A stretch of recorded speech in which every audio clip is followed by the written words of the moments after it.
Ողջույն սիրելի հեռուստադիտողներ, դուք դիտում եք MedTime հաղորդումը, որի ընթացքում մենք ներկայացնում ենք առողջապահության ոլորտի նորությունները, հյուրընկալում ոլորտի մասնագետներին, ովքեր կկիսվեն իրենց խորհուրդներով եւ օգտակար տեղեկատվությամբ պարզ եւ մատչելի լեզվով։ Այս հաղորդման ընթացքում մենք կանդրադառնանք մի թեմայի, թե ինչպես է անհրաժեշտ լուսաբանել առողջապահության ոլորտը, որպեսզի լինի մատչելի, պարզ, հասկանալի եւ իրազեկող։ Առողջապահական լրագրությունն իր բնույթով պետք է լինի նույնքան զգոն, որքան բժշկությունը։ Փաստերը պետք է լինեն ստուգված, աղբյուրը վստահելի, մատուցվող տեղեկատվությունը հասանելի ու ճշգրիտ։ Մնացեք մեզ հետ, քանի որ առողջությունը սկսվում է ճիշտ տեղեկատվությունից եւ գիտակցված ընտրությունից։ MedTime հաղորդման գործընկերներն են MRT կլինիկը, ձեռագործ հայկական թեյեր արտադրող ընկերություն Թեյանը, Nabu Production-ը։ Այսօր տեղեկատվական հոսքն ահռելի է։ Նույն հարցի վերաբերյալ կարող են գտնել տասնյակ, նույնիսկ հարյուրավոր անդրադարձեր, տեսանյութեր, հոդվածներ, որոնք երբեմն կարող են անգամ հակասել մեկը մյուսին։ Եվ արդյունքում սովորական ընթերցողը կամ դիտողը կանգնում է անորոշության, շփոթմունքի եւ երբեմն անհիմն վախերի առաջ։ Մի վնասիր արտահայտությունը մենք գիտենք որպես բժշկի զգոնության խորհրդանիշ, բայց արդյոք մենք նույն զգոնությամբ ենք մոտենում, երբ պատրաստում ենք առողջապահական այս կամ այն մեդիա բովանդակությունը, լինի դա հոդված, թե ռեպորտաժ, չէ՞ որ մեկ անզգույշ բառ եւ կարող է առաջանալ խուճապ, անհիմն վախեր։ Եվ հենց դրա համար է կարևոր, որպեսզի առողջապահական ոլորտը լուսաբանող լրագրողները լինեն շատ զգոն, նրբանկատ, օգտվեն ստուգված աղբյուրներից, հնարավորինս մատչելի եւ պարզ ներկայացնեն երբեմն բարդ թվացող տեղեկատվությունը։ Այս կարևոր թեմայի շուրջ կզրուցենք MedTime հարցազրույցի մեր այսօրվա հյուրի Լուսի Քոչարյանի հետ։ MedTime հաղորդման գործընկերներն են MRT կլինիկը, ձեռագործ հայկական թեյեր արտադրող ընկերություն Թեյանը, Nabu Production-ը։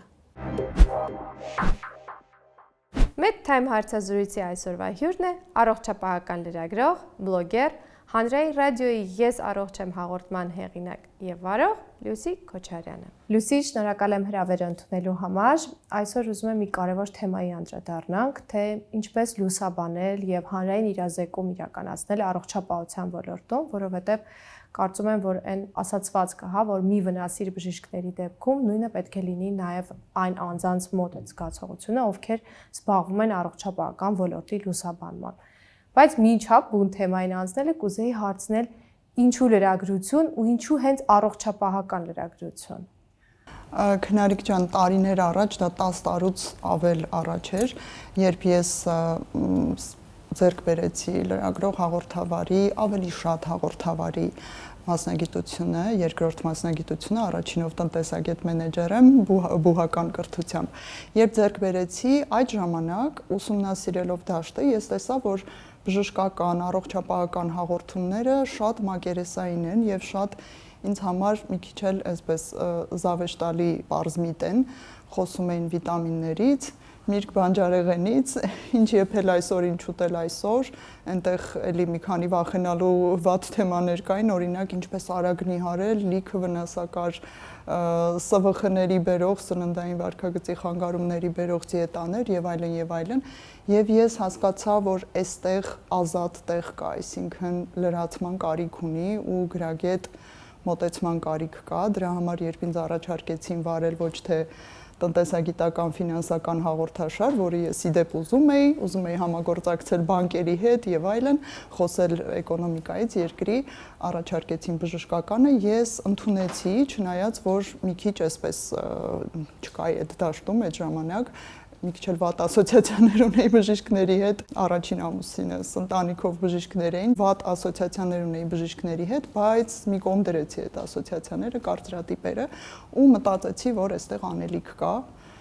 մի քիչ ավելի խորամուխ լինելու առումով։ Այստեղ միանգամից գալիս է երևի հաջորդ հարցը, որը եղավ առաջին նյութը, որ պատրաստեցիր, ինչու հենց այդ թեման ընտրեցիր եւ ինչ զգացողություններ ունեցար արձագանքներից։ Ես հենց ամենաառաջինը հիմա կդժվարանամ հիշել, բայց առաջիններից մեկը, որն ինձ համար շատ տպավորիչ էր, դա մեջ բերեմ, երբ առաջարկ եկավ ուղիղ եթեր անելու եւ մի փոքրիկ էլ ռեպորտաժ պատրաստելու, սոմնոլոգիայի մասին, քնաբանության, քնի առողջության։ Ես առաջին անգամ էի էլի 10 տարուց ավել առաջ լսում այս տերմինները, չգիտեի, որ կա առանձին մասնագիտացում, քնաբան կամ սոմնոլոգ, եւ շատ հայտնի մինչև հիմա թիվ 1 ինձ համար նյարդաբան քնաբանի Սամսոն Խաչատրյանի հետ որոշեցինք, որ պետք է այսպես մի փոքրիկ ռեպորտաժ պատրաստենք եւ 30 թե 40 րոպեանոց եթեր անենք քնաբանության մասին։ Սա շատ նորություն էր այն ժամանակ, շատ տպավորիչ էր ինձ համար, լիքը նոր եզրույթներ, նոր շատ գիտահեն, շատ ապացուցողական ինֆորմացիա եւ արձագանքն էլ շատ լավն էր, պարզվեց, որ մարդկանց մեծ մասը գաղափար անգամ չուներ, որ կա այսպիսի առանձին մասնագետ, ով միայն քնի որակով, առողջությամբ եւ դրա հետ կապված խնդիրներով է զբաղվում, այդպես դա շատ եմ հիշում, շատ եմ հավանում։ Նախկինում պատրաստում էիր նյութերդ, իսկ հիմա պատրաստվում ես, հա, հարցազրույցներին, ռեպորտաժներին, որոնք առողջապահության ոլորտում են, որտեղ է այն սահմանը, հա, ոնց է գծվում սահմանը տեղեկատվություն տալու եւ խոճապ չտարածելու, հա, որտեղ շատ հաճախ հենց առողջապահական թեմաներն են, չէ, որ մեկ բառ նախադասության մեջ այս կողմ այն կողմ ենք անում եւ հակառակ էֆեկտ է ունենում, այսինքն իրազեկելու փոխարեն մենք ավելի ինչ որ sense տագնապները, վախերը մարդկանց մոտ ավելացնում ենք։ Որտեղ է այդ սահմանը։ Ես այստեղ մի փոքր ոչ տարածված կարծիք եմ հնչեցնելու, խոճապ տարածելու այդ բառակապակցության հետ կապված, ես մի քիչ դա այնպես չեմ ընկալում, ինչպես մեծ մասն են ընկալում։ Տեսեք, հիմա ցավալի բան պետք է ասեմ, իմ տպավորությունն է սա, չգիտեմ, ով ինչ ուզում է մտածի, ես իմ տպավորությունն եմ հիմա ասում։ Մեր երկրի հանրության ինտելեկտուալ միջին ինտելեկտուալ մակարդակը միջինից ցածր է իմ գնահատմամբ սոցցանցերից եւ այսպես ակտիվ շփումներից ելնելով։ Ու մեր հանրությունը խոճապի է մատնվում գիտահեն ապացուցողական ցանկացած ինֆորմացիայից, այսինքն պետք է պատվաստում անել, վերջ խոճապ է, պետք է միավդրական լինելու դեպքում մինչև կյանքի վերջ դեղորայք ընդունել, վերջ դա խոճապ է։ Ես այստեղ պատկերացնում եմ, որ ինֆորմացիան տրամադրվող պետք է լինի շատ ապացուցողական, շատ գիտահեն, լրագրողը, հաղորդավարը պետք է պրպտի եւ գտնի բարեխիղճ եւ գիտահենությանը կողմ մասնագետների եւ դառնա իրենց խոսափողը ու ինֆորմացիան տարածողը, չնայած եւ անկախ նրանից, թե դա ինչ խոճապ կարող է առաջացնել։ Այս իմ մոտեցումն է, այսինքն ես հակված չեմ սпасելու այդ ինֆորմացիան խոճապ կառաջացնի, թե չէ։ Դե պետք է խոճապ առաջացնի եւ մարդիկ սովորեն, որ դա է գրագետը։ Իրազեկվեն, կրթվեն, հա, այսինքն դե ինչ արած, հիմա եթե խոճապ է առաջացնելու, որ կոവിഡ്ի ժամանակ վակցինացիա էր պետք, ուրեմն չխոսենք դրա մասին, այսինքն մենք շատ հեշտ կարող ենք հիմիկվա ինտելեկտուալ բավականին ցածր ցենզի դեպքում շատ հեշտ կարող ենք շեղվել այդ ճշմարիտ ուղուց գրագետ ինֆորմացիան տրամադրելու։ Ես հակված չեմ ուշադրություն դարձնել, թե հանրությունը ինչ կարծրատիպեր եւ ինչ տարածված այսպես կարծիքներ ունի այս կամ այն գրագետ ինֆորմացիայի վերաբերյալ։ Ես դա տալիս եմ ու վերջ։ Իսկ որն է հանդիսանում այն աղբյուրը, հա, հավաստի, որտեղից դու վերցնում ես տեղեկատվություն, չէ՞ որ ցանկացած երևույթի մասին ներկայացնելիս, հարցազրույցի նախապատրաստվելիս, ինչու՞ չէ, նաև օգտատերերը եւ հեռուստադիտողները որտեղից կարող են գտնել ապացուցողական, հա, ինֆորմացիա, որը բացարձակ ճշմարտություն է, այլ ոչ թե օրինակ չգիտեմ, ինչ որ միֆեր, կարծրատիպեր եւ այլն, այսինքն որտեղ է այն հարթակը, աղբյուրը, որտեղից մենք կարող ենք այդ տեղեկատվությունը ստանալ, այդ թվում նաեւ սկսնակ լրագրողները կամ լրագրողները, ովքեր փորձում են առաջի քայլերը անել առողջապահության ոլորտում։ Դե կոնկրետ ես կարող եմ պարծենալ, որ շատ քրքրող եմ, շատ այդ ռիսերչ անողն եմ, այսինքն եթե ես պետք է խոսեմ եւ եթեր անեմ X թեմայի շուրջ, ես տարբեր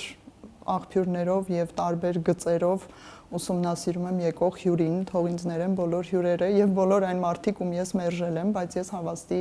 լավ ու դրական ինֆորմացիա չեմ գտել իրենց մասին եւ օրինակ մերժել եմ մեկ այլ առիթով, բայց երկար ուսումնասիրում եմ, ով է գալու ինձ մոտ հյուր, նրա սոցցանցային էջերից սկսած մինչև նրա գոլեգաները, ում ես արդեն վստահել եմ եւ լավ ինֆորմացիա ունեմ, նոր իրեն այսպես թողնում եմ իմ եթեր, որովհետև մեզ լսելու են միլիոնանոց լսարան, Հանրային ռադիոն այդպես ամենամեծ լսարան ունի մեր երկրում եւ ամենամեծ ծածկույթը։ Սա անձնական քրքրելու հմտություններն են, բայց սկսնակ լրագրողներին կամ հաղորդավարներին, ովքեր առողջապահությամբ են զբաղվելու, ես խորհուրդ եմ տալիս անդրադառնալ այն թեմաներին, որոնք ոչ թե նորաձև են կամ հիմա շատ են խոսում դրա մասին կամ հայփ, այսպես հայփային են, այլ իսկապես պարզել ինչի կարիք ունի հանրությունը։ Իսկապես պարզել, այսինքն ինչի պակաս կա, ինչի անգրագիտություն կա եւ խոսել հենց այդ մասին ու գտնել ահա այդ ապացուցողականությանը կողմ մասնագետներին ու նրանց միջոցով ասել ասելիքը, զերծ մնալ հեքիմաբանական, չգիտեմ, նարեկաբուժական, սոդայաբուժական, հավատացյալական եւ այլ անհեթեթ ուղղություններից, որովհետեւ սրանք ոչ մի գործ չպիտի ունենան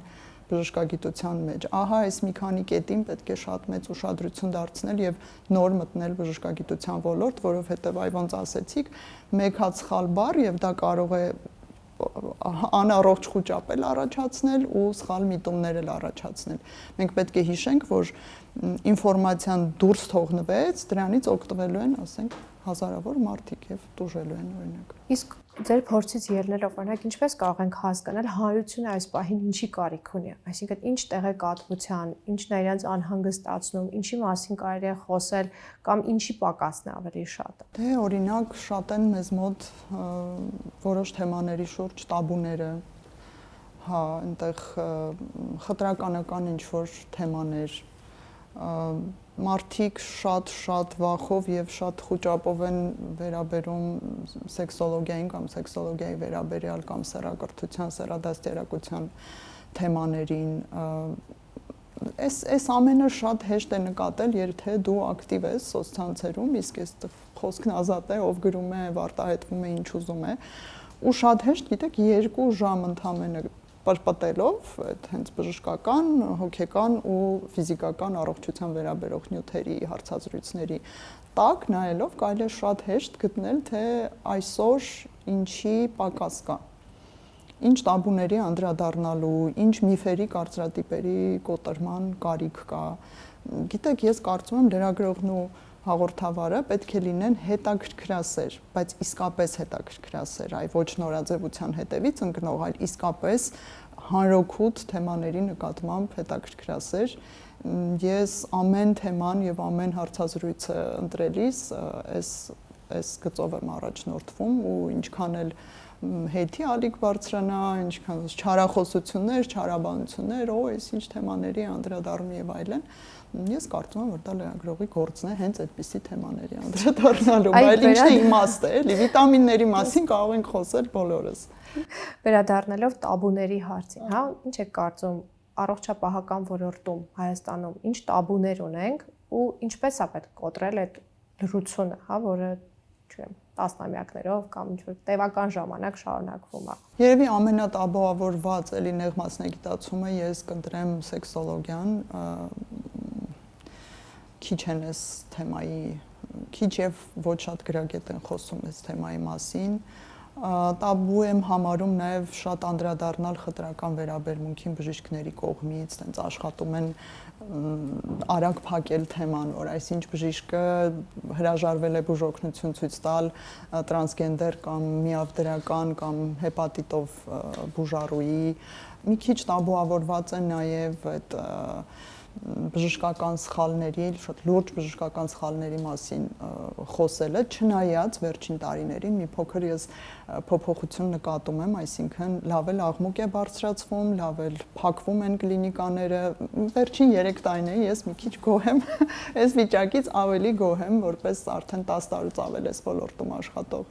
Նաև խոսեցինք այն մասին, որ բավական մեծացել է սոցիալական, հա, մեդիաների, սոցիալական հարթակների դերը եւ այնտեղ ցավոք ապա տեղեկատվությունը եւ այսպես կոչված Facebook-յան բժիշկները շատանում են։ Ինքներդ որպես լինելով ոլորտի ներկայացուցիչ ինչ որ ձև պայքարում եք իրենց դեմ եւ ինչպես ճիշտ ֆիլտրել, հա, հասկանալ որտեղ է ապացուցողական բժշկությունը սկսվում, հա, եւ ավարտվում, եւ որտեղ է սկսվում այդ Facebook-յան բժշկությունը։ Էլի թերևս քրքրելով։ Այստեղ MPC ծավալի հետ մենք գործ ունենք, որ առանց քրքրելու, առանց ուսումնասիրելու, պրպտելու հնարավոր չէ տարբերակել, բայց այս կոնտեքստում ես շատ կուզեի հիմա խոսքս ուղղել այն ապացուցողական եւ գիտահեն բժիշկներին հատկապես, ովքեր մի քիչ կամահարամքով են վերաբերվում սոցցանցերին։ Օրինակ, ես ճանաչում եմ շատ լավ բժիշկների, բարեխիղճ, բարեկիրթ, ովքեր ասում են, չէ, ես սոցցանցերում չեմ ուզում լինել, ես չեմ ուզում կապիկություններ ու ծամածրություններ անել։ Իրենք այսպիսի կարծրատիպային մոտեցում ունեն սոցցանցերի եւ ես ջանք ու եռանդ չեմ խնայում իրենց բացատրելու, որ տգիտությունն այստեղ շատ է։ Ներկայանալի եղեք ինչպես դուք եք ուզում, մի արեք ծամածրություններ, մի արեք այդ կապիկությունները երկելով պարտադիր չի ունենալ Facebook-յան կամ Instagram-յան հարթակ։ Դուք նույնպես այդ ռուսերեն տրանսլիրովեց բառը կա, դուք նույնպես հաղորդեք ձեր գիտելիքը, ձեր գիտահենը, ձեր ապացուցողականը, բայց չլինելով ներկայացված այստեղ, դուք տեղ եք թողնում ուղղակի տգիտության շատացմանը։ Facebook-յան բժիշկների։ Հա, նույն Facebook-յան բժիշկների։ Ես պայքարը տեսնում եմ լավ ու բարձրակարգ բժիշկներին համոզելու մեջ։ Կարելի է գրագետ ներկայանալ եւ այդ կերպ պայքարել Facebook-յան բժշկության դեմ։ Կան արդյոք միֆեր, որոնք տարածված են հայկական առողջապահական, հա, ոլորտում, որոնց հետ անընդհատ բախվում եք եւ փորձում եք ինչ-որ ձևով հաղթահարել, կոտրել, այո։ Հա, միֆեր հաստատ կան եւ ես հիմա դրական կողմերն եմ ընդգծելու, մի քիչ բացասական բաներից շատ խոսեցինք, բայց դե լրագրող ենք, ինչպես կարող ենք մենք բացասական կողմերին չանդրադառնալ։ Շատ տարածված մի հատ միֆ կա, որը այդ սովետական, պոստսովետական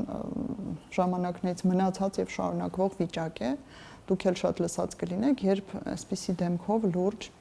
դե Հայաստանում բժիշկ չկա, դե Հայաստանում մասնագետ չկա, դա գաղտնիք չի, այնպես էլ վստահ ասում են, ոնց որ դա արդեն վաղուց գաղտնիք չի։ Այստեղ նաև բերեմ հոգեկան առողջության եւ հոգեբանության դաշտը, ես դրանք անքակտելի իրար հետ կապված եմ համարում։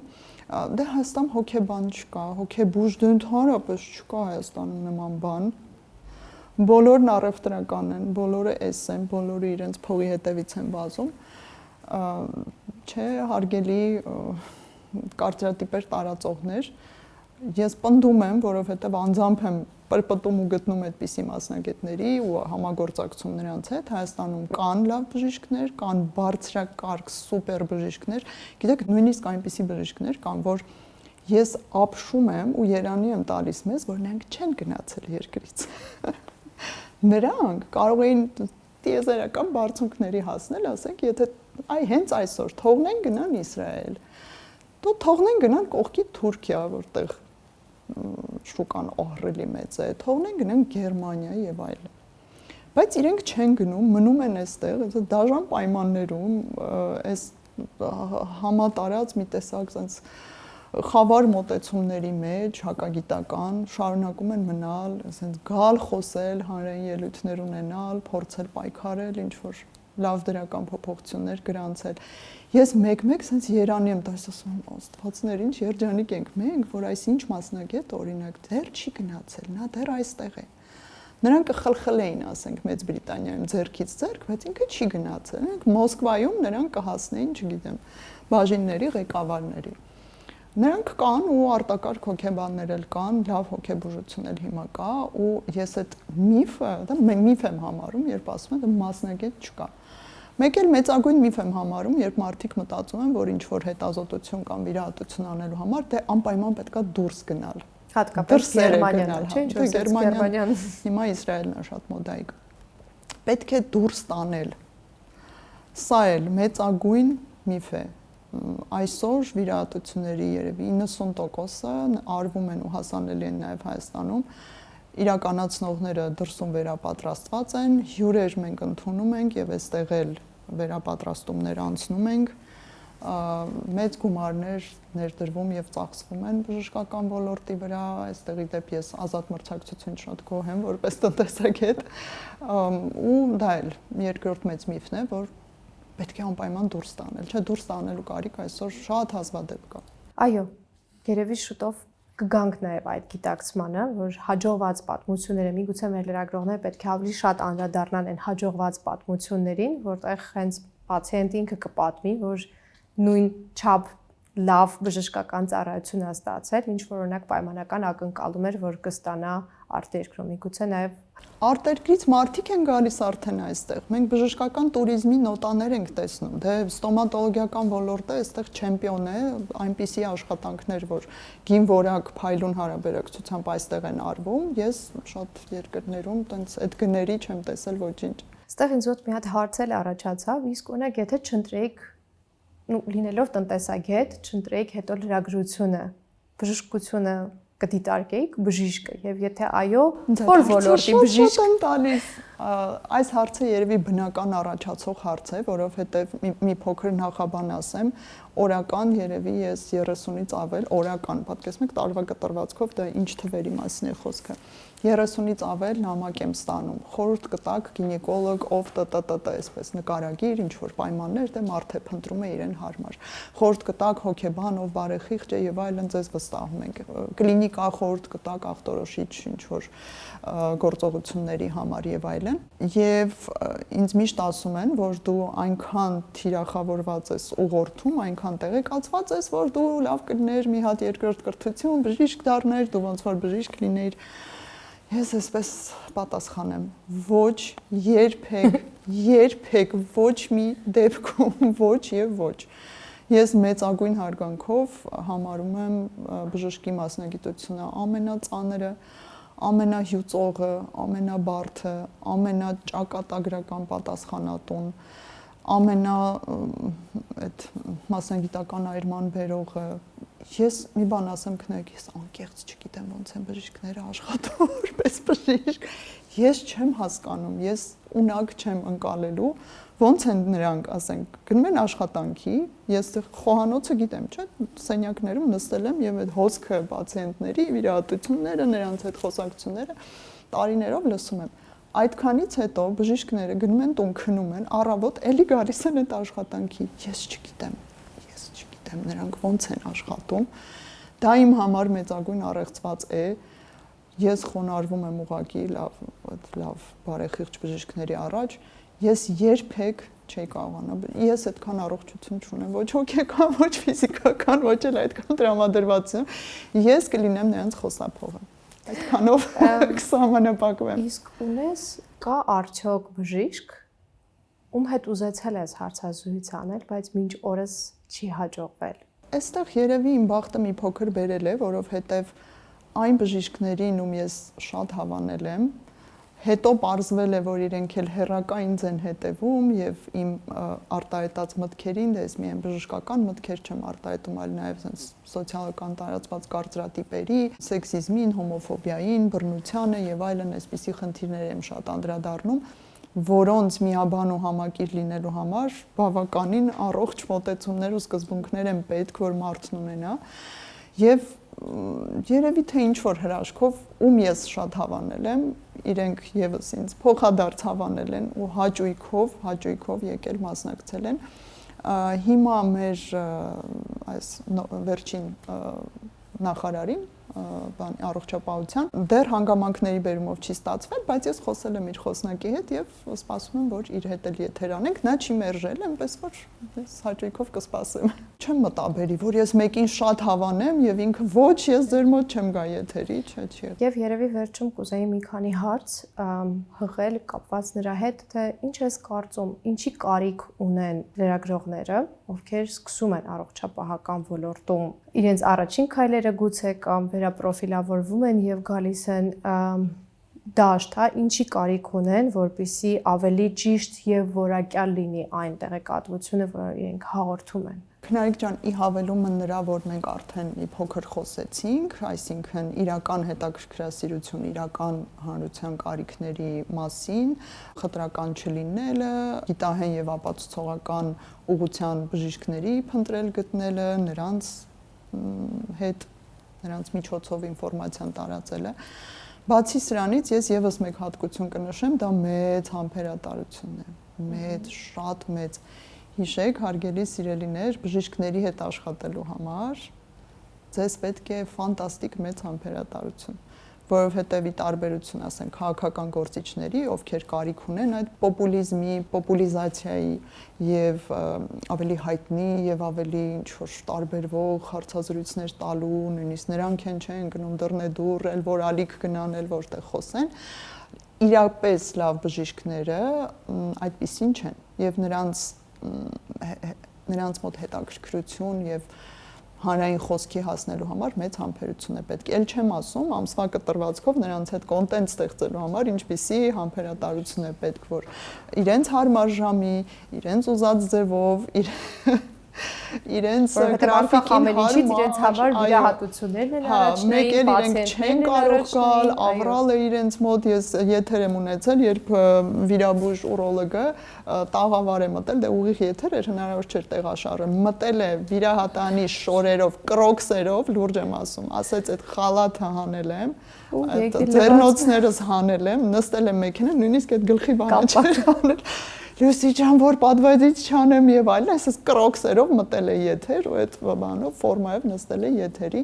իրենց հետ աշխատելու համար համբերություն է պետք, բայց բարձրակարգ բժիշկների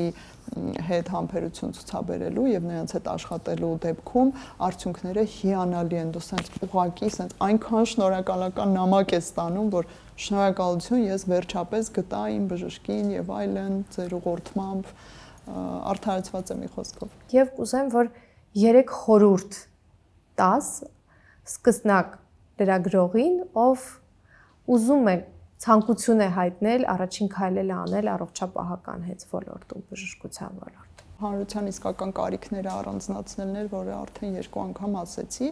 եւ եւս 2 խորհուրդ կուզեի տալ բժշկական առողջապահական ոլորտի մասին խոսելիս, որքան հնարավոր է դա, ես հասկանում եմ որոշումներ կան, որ կապ ունեն եւ հնարավոր չէ չանդրադառնալ, բայց որքան հնարավոր է զերծ եւ հեռու մնալ քաղաքականությունից, մի քիչ մարդկանց առողջությունը, հանրային առողջությունն այն տեղը չէ, որտեղ ամեն տառ, ամեն տող, ամեն падգամավորի ասած պետք է քաղաքականացնել, եկեք սահմանազատենք, էլի, օքեյ, քաղաքականությունը կա, դա շատ այլանդակ դաշտ է, ես առաջին ասողն եմ դա, բայց ամեն ինչ չէ, որ պետք է կապել քաղաքական դաշտի հետ։ Առողջությունը պետք է պահպանել անկախ բոլոր քաղաքական ուժերից գնացող եկողներից եւ երկրորդ խորհուրդ կտամ յուրաքանչյուր ռեպորտաժ, հարցազրույց պատրաստելուց առաջ, երբ դուք պետք է շփվեք մասնագետի հետ, ուսումնասիրել այդ լուսաբանվելիք նյութը, խնդրում եմ, էլի ուսումնասիրեք եւ իսկապես հասկացեք ինչից եք խոսելու, որպեսզի անհեթեթ եւ բժշկի համար մեկ-մեկ բժիշկները բողոքում են քիչ բամբասանքի է վերածվում, բայց դե հիմա էլ է բողոքում են, որ այնպիսի հարցեր էր տալիս, որ դրանք կենցաղային, ասենք, մակերեսային, տափակաբանական, պոպուլիստական հարցեր են, որին բժիշկը չպիտի, ասենք, պատասխանի, ասենք, ինչու է վիրահատությունը թանկ, ժողովուրդը փող չունի, ասենք։ Բժիշկով եկել է խոսելու, չեմ, բարիատրիկ վիրաբուժությունից կամ շատ բարդ տենց մի քանի վիրահատություն միասին անելուց,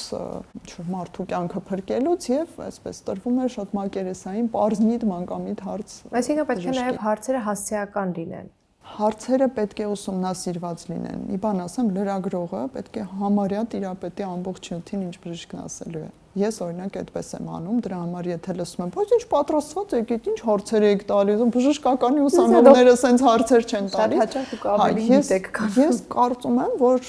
լրագրողը պետք է ամեն ինչին,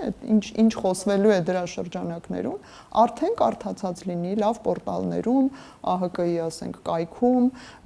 լավ տենց բժշկական ինչ-որ կայքերում եւ այլն, կարդացած, պատրաստված, որովհետեւ մեկ-մեկ լսում ես, ասենք, լրագրողը կամ հաղորդավարը տվեց հարց, ուրեմն բժիշկը պատասխանեց այդ հարցին եւ պլյուս եւս մի 4-5 հարցի, լրագրողը հաղորդավարը չի ջոկել, որ բժիշկը արդեն պատասխանել է այդ հարցին եւ իր ասածը նորից հարցնում է։ Բժիշկը, բայց ես նոր ասացի, այսինքն այստեղ հասկանում ես, որ այնքան չէր տիրապետում։ Չի տիրապետում, ինքը չգիտի բժիշկը ինչ է խոսում, այդ ինչ բառեր է, ինչ տերմիններ է օգտագործում, հա։ Եվ մի խորհուրդ էլ տամ, չգիտեմ, միգուցե պետք է մի խուսափեք բժշկական մասնագիտական տերմիններից։ Երբեմն հյուրերը գալիս են, օրինակ եթերում, իրենց այդպես են լրագրողները, միգուցե այդպիսի այդպիսի տպավորություն են թողած եղել, նախկինում վատ փորձ են ունեցել։ Երևի པարզ չէ խոսեմ, երևի տերմին առանց տերմինների չէ, երևի հանրամատչելի չէ խոսեմ ու այստեղ ստիպված եմ լինում համոզել, չէ, եկեք չխոսափենք տերմիններից, եկեք մի երկու բառ ավել սովորեցնենք, եկեք կրթենք հանրությանը, որ ձեր սենյակում հայտնվելիս իրենք իմանան դուք ինչ եք խոսում։ Այնպես որ հարգելի լրագրողներ, եկեք այդ պրիմիտիվությունից, այդ պարզ, կենցաղային, այդ տափակաբանությունից մի քիչ օգվենք եւ մտնենք գիտության դաշտ։ Բժշկություն եւ առողջապահություն, այսպես ասած վերադառնանք։ Այո, դա այնտեղ պրիմիտիվ ոչինչ չկա։ Ես վստահեցնում եմ բժշկության եւ հոգեբանության մեջ ոչ մի պարզունակ բան չկա։ Շնորհակալ եմ հարցազրույցի համար։ Լիահույս եմ, որ մեր այս զրույցը կօգնի ոչ թե վախացնելու առումով, այլ գիտակցելու են պատասխանատվությունը, որը լրագրողը վերցնում է իր վրա մուտք գործելով առողջապահության ոլորտ։ Շնորհակալ եմ շատ։ Եվ Լուսի ջան, մեր գործընկերը Թեյանո, ով ձեռագործ հայկական թեյեր է պատրաստում, մի փոքր նվեր է պատրաստել քեզ համար, որը կջերմացնի, իհարկե դեռ ջերմ աշուն է, բայց կջերմացնեն քո աշնանային երեկոները։ Շուտով ցրտեր են գալու, այնպես որ շատ շնորհակալություն։ Եղեք տեղեկացված, պաշտպանված եւ առողջ։ Այսօրվա Medtime-ի համար նախատեսել էինք այսքանը։